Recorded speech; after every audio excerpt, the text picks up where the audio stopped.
आज हम class 10 mathematics NCERT का एक्सरसाइज 1.2 का क्वेश्चन नंबर 2 सॉल्व करेंगे। देखते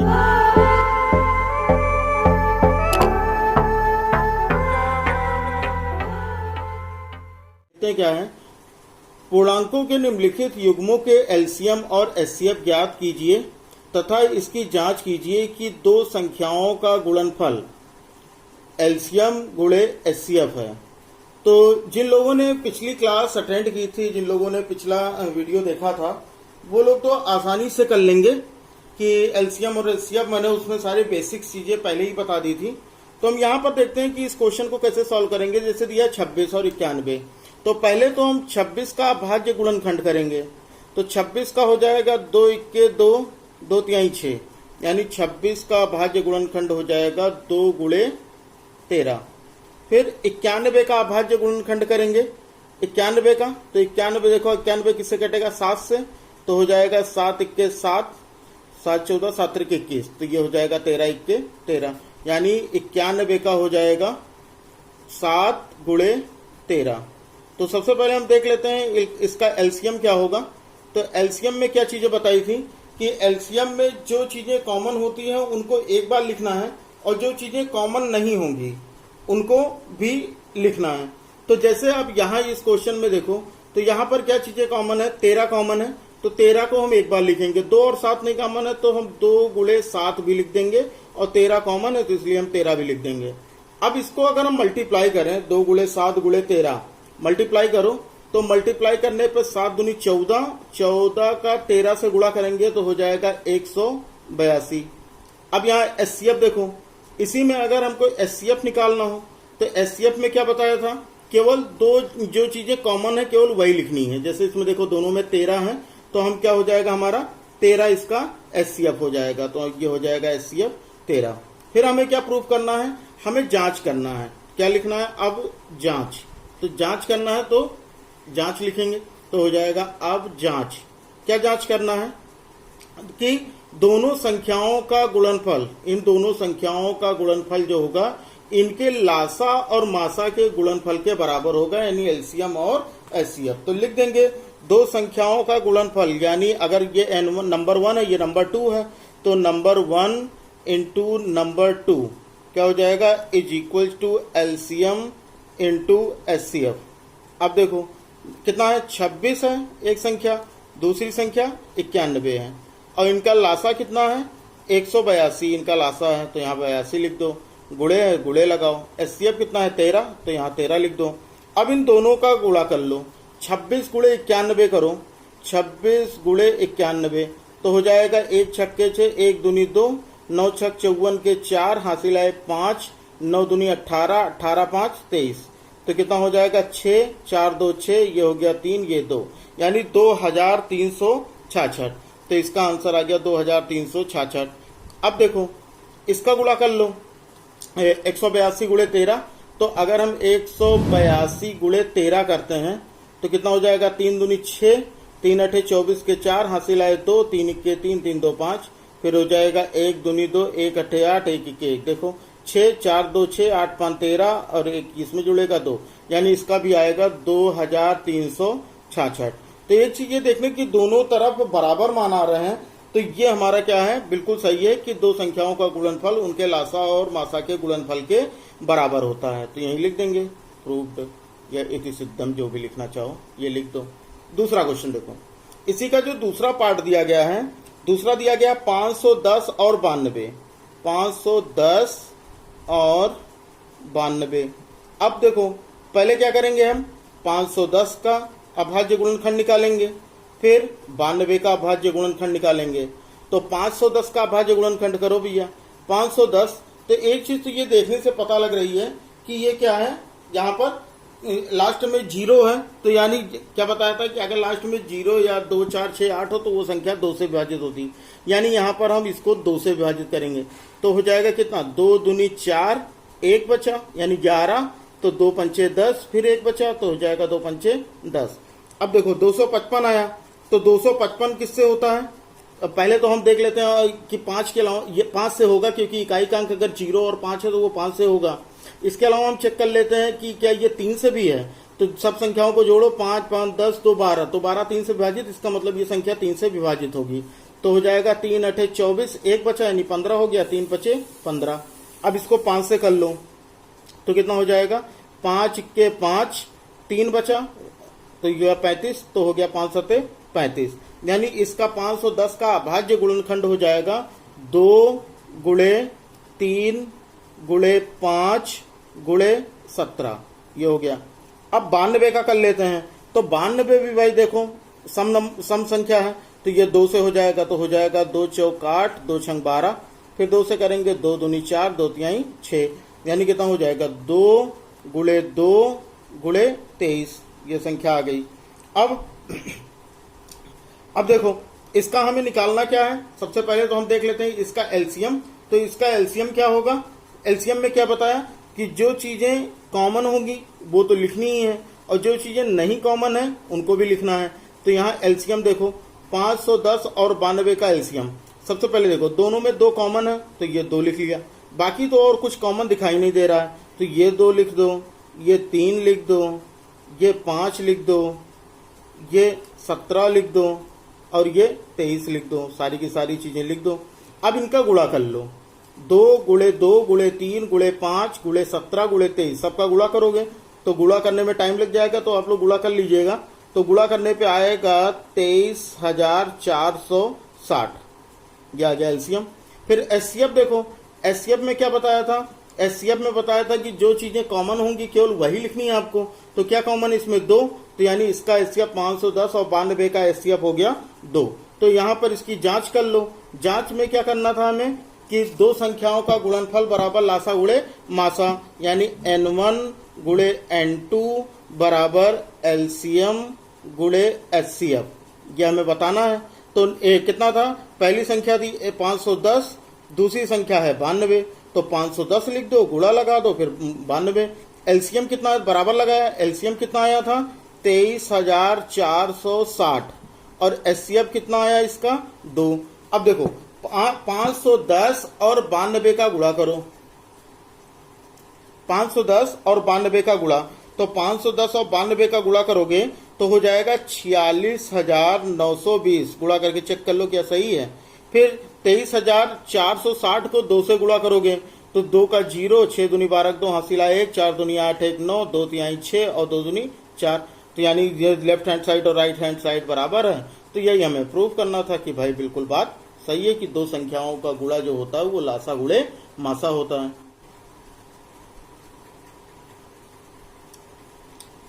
प्रश्न संख्या इसका थर्ड पार्ट देखिए, कितना दिया है 336 और 54। तो 336 में क्या करना है, 336 का हमें अभाज्य गुणनखंड करना है। तो 336 का अभाज्य गुणनखंड करोगे तो 336 यानी ये असम संख्या है तो 2 से विभाज्य होगा, तो हो जाएगा 2 1 2, 1 बचा यानी 13, 2 छंग 12, फिर 1 बच गया 2 8 16, फिर हो जाएगा ये 2 8 16, 2 चौक 8, फिर 2 से करोगे हो जाएगा 2 चौक 8, 2 दूनी 4, फिर 2 से करो तो ये हो गया 2 दूनी 4, 2 1 2, फिर 3 से करोगे 3 7 21 और ये हो गया 7 1 7। इसका मतलब ये हो जाएगा 4 बार 2 है तो 2 गुणे 2 गुणे 2, फिर 1 बार 3 है तो ये 3 लिखो, फिर 1 बार 7 है ये 7 लिख दो। फिर ऐसे ही 54 का अभाज्य गुणनखंड कर लो। 54 का क्या हो जाएगा, 54 2 से हो जाएगा, 2 दूनी 4, 1 बचा यानी 14, 2 7 14, 27 3 से विभाजित होगा, 3 9 27, फिर ये हो जाएगा 3 3 के 9 और ये 3 1 3। तो यहाँ पर क्या हो जाएगा 2 गुणे और कितनी बार 3 है 3 बार, तो 3 गुणे 3 गुणे 3, ये हो गया। अब देखो यहाँ पर एलसीएम इसका निकालना है, तो एलसीएम में जो कॉमन है उनको एक बार लिखना है और जो चीजें नहीं कॉमन है उनको भी रिपीटेड लिखना है। तो यहाँ पर क्या हो जाएगा, दोनों में दिखाई दे रहा है कि 2 कॉमन है तो यहाँ पर 2 लिख दो, पहले ये 2 कॉमन है दोनों में तो 2 एक बार लिख दिया। फिर देखो यहाँ पर ये 3 कॉमन है तो इस 3 को लिख दिया, यानी अब देखो जो चीजें नहीं कॉमन है उनको लिख दो। जैसे यहाँ पर क्या है 2 गुणे 2 गुणे 2, तो यहाँ पर लिख दो भैया 2 गुणे 2 गुणे 2, ये हो गया 2 गुणे 2 गुणे 2, ये हो गया।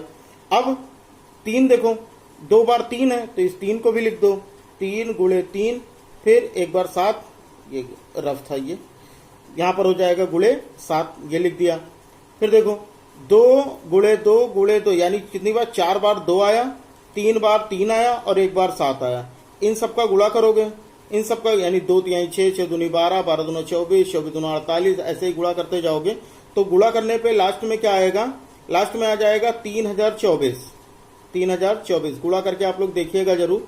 और कैलकुलेटर का यूज तो बिल्कुल ना कीजिएगा क्योंकि पेपर में आपको कैलकुलेटर नहीं यूज करना है। फिर देखो एससीएफ में क्या पता है, जो कॉमन होगा केवल वही लिखना है। तो इन दोनों में 2 है कॉमन, ये लिख दिया। इसमें देखो 3 कॉमन है तो ये 3 लिख दिया। तो यानी इसका एससीएफ हो गया 3 दूनी 6। समझ में आ गया। अब देखो जांच हमें करना है, तो जांच हमें क्या करना था, जांच करना था कि दोनों संख्याओं का गुणनफल यानी number 1 into number 2 is equal to LCM into HCF, LCM into HCF. अब देखो यहां पर क्या था, संख्या क्या थी 336, देखो क्वेश्चन में 336 और 54, 336 और 54। तो यहां पर हम क्या देखें 336 गुणे 54 और एलसीएम कितना आया 3024 और एचसीएफ कितना आया 6। अब इन दोनों का गुणा करोगे, इन दोनों का गुणा करोगे तो 36 गुणे 54 करने पर आएगा 18144। गुणा करके देखिए इन दोनों को, क्या 18144 आता है। 3024 को अगर 6 से गुणा करेंगे तो ये भी आएगा 18144। इन दोनों को गुणा करने पर सभी समान आएगा, बस यही हमें प्रूव करना था। फिर क्लियर है। अगला क्वेश्चन देखो, क्वेश्चन नंबर 3, अभाज्य गुणनखंड विधि द्वारा निम्नलिखित पूर्णांकों के एलसीएम और एचसीएफ ज्ञात कीजिए। तो अगर पिछला क्वेश्चन आप लोगों को समझ में आ गया तो ये क्वेश्चन भी आसानी से कर लेंगे। अभाज्य गुणनखंड से करना, तो पहला क्वेश्चन दिया गया है 12, 15 और 21। यहाँ पर केवल 3 संख्याएं, एक संख्या और बढ़ा दी गई। पिछले हम क्या 2 संख्याएं कर रहे थे, अब यहाँ पर हमको 3 संख्याएं करनी है। तो 12, 15 और 21। तो 12 का अगर हम अभाज्य गुणनखंड करें तो 12 का हो जाएगा 2 छंग 12, 2 तिहाई 6 और 3 इक्के 3। तो यानी 12 के अभाज्य गुणनखंड क्या हो जाएंगे 2 गुणे 2 गुणे 3। फिर ऐसे ही 15 का अभाज्य गुणनखंड कर लो, 15 का हो जाएगा 3 पचे 15 और 5 इक्के 5। तो 15 का कितना हो गया 3 गुणे 5। फिर 21 का कर लो ऐसे ही, 21 का हो जाएगा 3 गुणे 7, तो और 3 7 21, 7 इक्के 7। तो यानी 21 का हो जाएगा कितना 3 और 7, 3 गुणे 7। अब देखो यहाँ पर एक चीज ये देखो सबसे पहले कि क्या चीज है जो तीनों में कॉमन है। सबसे पहले तो यही ढूंढ लो, एलसीएम और एचसीएफ बताना ना। तो यहाँ पर सबसे एलसीएम देखो, एलसीएम में क्या हो जाएगा, क्या चीजें हैं जो तीनों में कॉमन है। तो यहाँ पर 3 कॉमन है तो 3 लिख दो सबसे पहले। उसके बाद जो नहीं है वो लिख दो। तो क्या 2 गुणे 2, ये दोनों नहीं है। फिर ये 5 नहीं, ये 7 नहीं, तो ये 5 और गुणे 7 ये हो गया। इनका गुणा कर दो, इनका गुणा करने पर 3 दूनी 6, 6 दूनी 12, 12 पंचे 60, 60 सत्ते 420 ये हो गया। एचसीएफ तो सबसे आसान है, एचसीएफ में केवल जो कॉमन है वही लिखना है। तो तीनों में उभयनिष्ठ क्या है, तीनों में सार्वगुणनखंड 3 है। तो यहां पर हमारा एचसीएफ क्या हो जाएगा 3। क्लियर है, आसान है। आगे के क्वेश्चन आप लोग खुद ही लगा लेंगे। फिर भी देखते हैं पार्ट देखो, दूसरा पार्ट दिया गया है 17, 23 और 29। 17, 23 और 29। एक चीज तो यहां से मैंने ये दिखाई दे रहा मुझे कि ये 3 के तीनों तो पहले से ही अभाज्य हैं। तो अगर किसी के टेबल में तो आते नहीं, तो हम 17 का अगर हम करेंगे तो क्या हो जाएगा 1 गुणे 23। 23 का भी यही करोगे तो हो जाएगा 1 गुणे 23। जब कुछ नहीं है तो भाई 1 लिखना ही है। ये 1 गुणे 17 है इसका, 17 का 1 गुणे 17, 23 का 1 गुणे 23 और 29 का हो जाएगा 1 गुणे 29। तो भैया जब तीनों अभाज्य हैं तो अभाज्य में एलसीएम में क्या करना है आपको, एलसीएम में इन्हीं तीनों का गुणा कर देना है। अगर तीनों अभाज्य संख्याएं जितनी भी हैं, अगर अभाज्य संख्याओं का एलसीएम निकालना है तो उनका जो एलसीएम होता है वो उनका गुणा होता है। तो ये हो जाएगा 17 गुणे 23 गुणे 29। अब देखो यहाँ पर 1 तो कॉमन है तो 1 लिखने कोई मतलब है नहीं, लेकिन लिख देते हैं। 1 का गुणा तो किसी भी संख्या से करोगे वही होगा। अब 17 गुणे 23 गुणे 29 इनका गुणा करोगे तो इसका आंसर आएगा 11,339। कितना आएगा 11,339। मल्टीप्लाई करके देखेंगे तो आपको यही आंसर मिलेगा। एचसीएफ देखो, एचसीएफ में क्या पता है, जो कॉमन होगा केवल वही लिखना है। तो कॉमन क्या है 1 है भाई सब में कॉमन, तो इसका एचसीएफ हो जाएगा 1। तो यही हो जाएगा इसका आंसर। क्लियर है। चल अगला देखो, अगला क्वेश्चन दिया गया है इसका थर्ड पार्ट ये दिया गया 8, 9 और 25। 8, 9 और 25 का एलसीएम और एचसीएफ निकालना है। तो सबसे पहले 8 का गुणनखंड करो, तो 8 का हो जाएगा 2 दूनी 4 दूनी 8। फिर 9 का गुणनखंड करो, 3 गुणे 3 यानी 3 त्रिक 9। फिर 25 का गुणनखंड करो, तो 25 का हो जाएगा 5 गुणे 5। अब देखो यहां पर भी अगर देखो तो कोई चीज किसी में कॉमन नहीं दिख रही है। कोई चीज कॉमन दिख रही है? कोई चीज किसी में कॉमन नहीं दिख रही है। तो एलसीएम क्या हो जाएगा इसका? एलसीएम जितनी संख्याएं हैं यानी 8, 9 और 25 इसी का मल्टीप्लाई। तो हम क्या लिख देंगे इसका लिख देंगे 2 गुणे 2 गुणे 2, उसके बाद 3 गुणे 3, उसके बाद 5 गुणे 5। बिल्कुल ऐसे ही आपको पेपर में भी लिखना है। 2 गुणे 2 गुणे 2 गुणे 3 गुणे 3 गुणे 5 गुणे 5। अब इन सबका गुणा करोगे, कितना हो जाएगा भाई? 2 दूनी 4 दूनी 8, 3 त्रिक 9, 8 9 72 और 72 गुणे 25, 72 गुणे 25 यानी हो जाएगा 1800। और एचसीएफ कितना होगा? तो भाई एचसीएफ में देखो, एचसीएफ में एक के अलावा तो हमको नहीं लगता कि यहाँ पर कोई चीज कॉमन है। यानी जब कुछ नहीं कॉमन होता तो वहां पर क्या कॉमन होता है? एक। तो इसका एचसीएफ हो जाएगा 1। भाई एक चीज ये समझो कि अगर कुछ नहीं सबके साथ एक तो लगा ही सकते हैं ना, एक का मल्टीप्लाई करने से कोई फर्क तो पड़ेगा नहीं।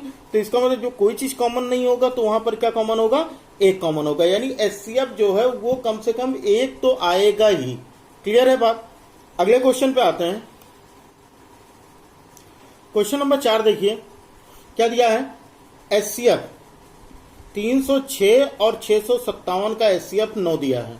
306 और 657 का एचसीएफ 9 दिया है और एलसीएम बताना है 306 और 657 का। यानी इसका एचसीएफ अगर 9 है तो इसका एलसीएम क्या होगा? तो भाई एक चीज बहुत आसान भाषा में ये समझिए कि अगर हमें एचसीएफ दिया है, किसका? HCF of 306 and 657 is equal to 9, यानी इसका एचसीएफ 9 दिया है। तो हम लोगों ने क्या पढ़ा? पहले हम लोगों ने ये पढ़ा है कि एलसीएम गुणे एचसीएफ बराबर पहली संख्या गुणे दूसरी संख्या, यही तो पढ़ा है। तो यहां पर देखो सारी चीजों के मान रख दो, केवल एलसीएम हमें निकालना है। तो यहां पर हम एलसीएम लिख लेते हैं। एचसीएफ हमें 9 दिया गया तो 9 लिख लिया। संख्या दी गई है पहली संख्या 306 और दूसरी संख्या 657, तो 657 लिख दिया। अब इधर देखो हमें एलसीएम निकालना है, तो एलसीएम गुणा है ये 9, तो गुणा है जब इक्वल की दूसरी तरफ जाएगा तो क्या हो जाएगा? भाग हो जाएगा। तो हो जाएगा 306 गुणे 657 बटे 9। अब देखो 9 से भाग करना है हमें, तो कौन सी संख्या जो 9 से कटेगी? 9 से कटने का रूल क्या होता है? वही 3 का नियम। जैसे अगर हम 3, 0 और 6 इनको ऐड कर दें, 3 + 0 + 6 ऐड करने पे कितना आएगा? 9 आएगा, 9 आएगा। अगर ये ऐड करने पे 9 का कोई टेबल वाला आता है, यानी 9 का कोई भाज आता है मैं, तो वहां पर ये 9 से पूरी संख्या विभाजित हो जाएगी। तो 9 से इसको डिवाइड कर दो, 9 त्रिक 27, 3 बचा यानी 36 हो गया, 9 चौक 36। अब 657 को 34 से गुणा कर दो, तो 657 गुणे 34 कितना हो जाएगा? 4 7 28 के 8 हासिल आए 2, 4 पंचे 20, 2 22 के 2 हासिल आए 2, 4 6 24 और हासिल 2 जोड़ेंगे तो हो जाएगा 26। फिर 3 7 21 के 1 हासिल आए 2, 3 5 15 और 2 17 हासिल आए 1, 3 6 18 और 1 19 और जोड़ लो भैया 8 2 1 3 7 और 6 13 हासिल आए 1, 9 1 10 2 12 2 हासिल आए 1 और 1 और 1 2, यानी कितना आ गया? 22,338। 22,338 ये होगा इसका आंसर। यानी कोई भी संख्या अगर इस तरह से आती है, एचसीएफ दिया है या एलसीएम दिया है और दो संख्याएं तो दी ही रहेंगी, तो हम बिल्कुल यही फार्मूला लगाएंगे, लासा गुणे मासा बराबर दोनों संख्याओं का गुणनफल, और ये सॉल्व कर देंगे तो इसका ये आंसर हो जाएगा। क्लियर है? चलो आसानी से समझ जा रहे होगे। तो अगर नहीं समझ में आ रहा तो पार्ट 1 से वीडियो देखिए, आपको हर चीजें आसानी से समझ में आ जाएंगी। तो क्वेश्चन नंबर 5, 6 और 7 एक एक्सरसाइज का हम अगले वीडियो में सॉल्व करेंगे।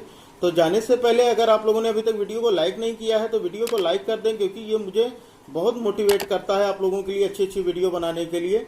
और जो लोग चैनल पर नए हैं वो चैनल को सब्सक्राइब कर बेल आइकन को जरूर प्रेस कर लें ताकि उन्हें हमारे हर नए वीडियो की नोटिफिकेशन मिलती रहे।